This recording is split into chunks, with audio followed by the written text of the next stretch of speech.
I have not been to prison. I know a lot of people will be surprised that I actually have no record at all. Well, maybe not. Maybe I shouldn't say that, but I've never been charged with any felonies, misdemeanors, anything. But this is a good talking point as to why I refuse to change my legal gender to male ever again. I haven't talked about this in a while, and I think it is imperative for everyone, really, but especially trans men, to listen to what I'm saying. This is so important because so many do not think of this. I will never legally be male again because I never want to be booked into a male's prison. Well, just don't do anything wrong and then you won't go to prison, will you? You're so fucking cute. Oh, not you, commenter, just whoever. I know there's people with that mentality watching. I want to take everybody back. I'm going to be talking about domestic violence, so if that is a trigger for anybody, please leave now.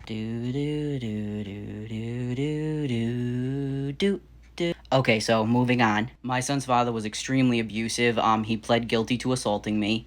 It got so bad that the state actually picked up the restraining order because we kept going back to one another. I kept dropping charges. But finally I left for good. I got my license, I stayed sober, I graduated college on the dean's list, I maintained employment. I did everything I needed to do to be a good parent, but unfortunately, a part of being a good parent at that moment was keeping my son from his father, who was in active addiction, who was just not safe. He was eventually awarded supervised visitation. However, these visits were supervised by somebody he met in prison.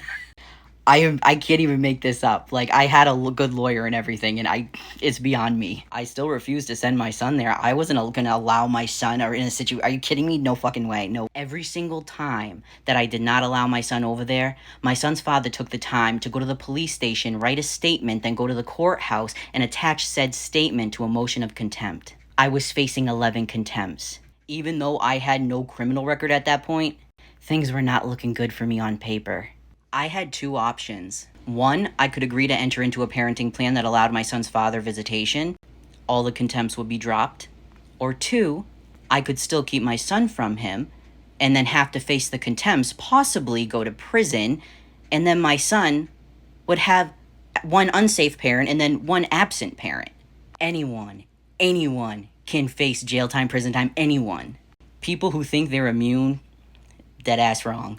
Here's the thing. There are no protections in place when it comes to trans people in prison. A lot of facilities just kind of naturally go with, who's had bottom surgery, who hasn't. Some just rely on birth gender.